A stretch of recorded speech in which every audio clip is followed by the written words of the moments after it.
Ice TV, सच सबसे आगे। Those maths have never helped Einstein discover gravity.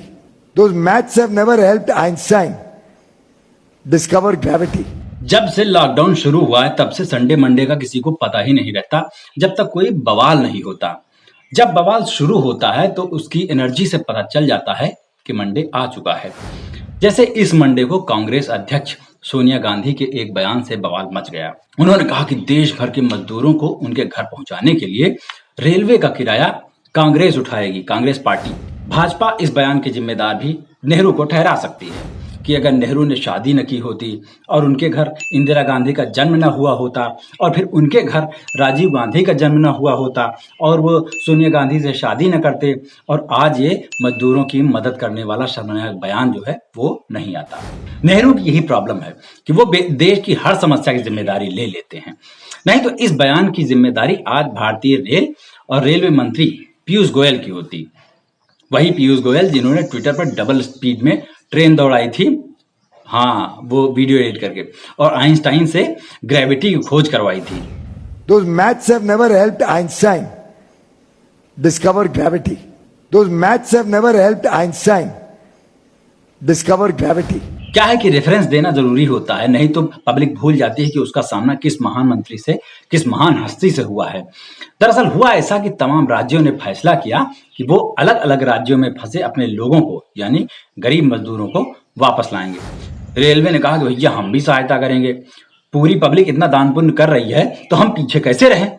इसके साथ ही रेलवे ने श्रमिक स्पेशल ट्रेनों का ऐलान किया और कहा कि इस सेवा के लिए हर टिकट पर हम 50 रुपए ज्यादा लेंगे, 30 रुपए सुपरफास्ट चार्ज और 20 रुपए का एक्स्ट्रा चार्ज।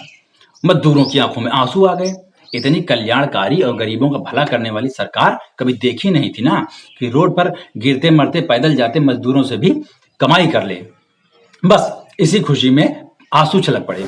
आप बस ये क्रोनोलॉजी समझिए। 2 मई को रेलवे ने कहा कि श्रमिक स्पेशल ट्रेनें चलाई जाएंगी, उसमें जाने वालों को पूरा किराया देना पड़ेगा। राज्य जो है वो यात्रियों से किराया लेंगे और वो रेलवे के देंगे। इसके बाद 4 मई को सोनिया गांधी ने कहा कि मजदूरों का सारा किराया कांग्रेस भरेगी। उसके तुरंत बाद रेलवे मंत्रालय की तरफ से कहा गया कि मजदूरों से किराए का केवल 15% लिया जा रहा है।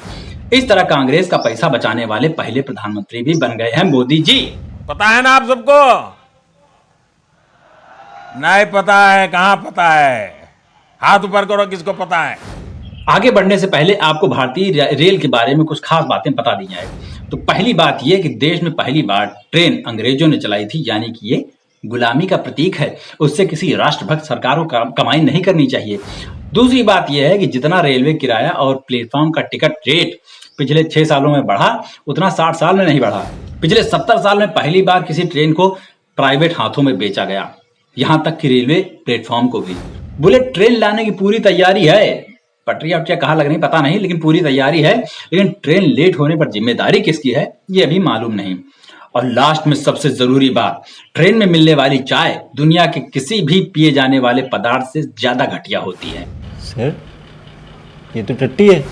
इतने गुणों वाली और इतने प्राचीन इतिहास वाली भारतीय रेलवे अगर मरते हुए मजदूर से भी कमाई करना चाहती है तो जाहिर है इसके पीछे किसी महान अर्थशास्त्री का दिमाग लगा होगा।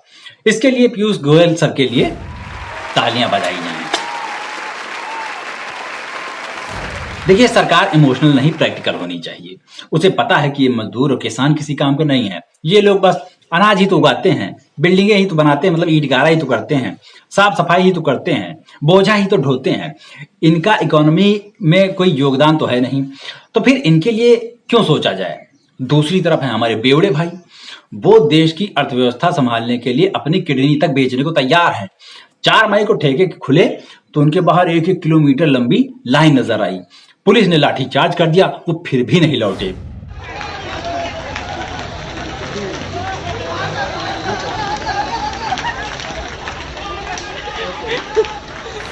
जब लास्ट में ठेके बंद कर दिए गए तब उन्होंने कदम पीछे खींचे।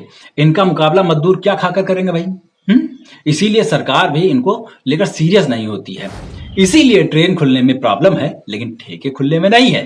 अब बड़ी प्रॉब्लम यह है कि मजदूर लोग टीवी पर ऐड देखकर इंस्पायर हो जाते हैं और वोट करने के लिए खुशी खुशी अपनी नौकरी से छुट्टी लेकर गांव में चले जाते हैं वोट देने के लिए, वोट देते हैं, सरकार बनवाते हैं, सरकार गाजे बाजे के साथ जश्न मनाती है, करोड़ों रुपए लगाकर अपनी पार्टी का नया ऑफिस बनवाती है, इकोनॉमिक्स को सिर के बल खड़ा करके टैक्स वसूल करती है पब्लिक से। फिर दुनिया में एक त्रासदी आती है, पूरी दुनिया में कोहराम मच जाता है, सरकार फिर टीवी पर ऐड देकर जनता को इमोशनल करके पैसे वसूलती है।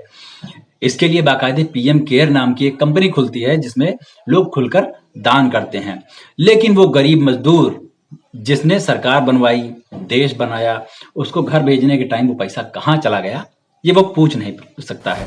मजदूर तो मजबूर है, वो पढ़े लिखे डॉक्टर तक मजबूर हैं जिन्हें कोरोना वॉरियर्स कहकर चने के झाड़ पर चढ़ाया गया और संसाधनों की बजाय उस पर हेलीकॉप्टर से फूलों की वर्षा की गई। अभी पूछना नहीं है, डिस्टर्ब नहीं करना है कि सरकार काम कर रही भाई, उसकी दौड़ भाग में कोई कमी हो तो बताओ। लाइव टीवी, सच सबसे आगे।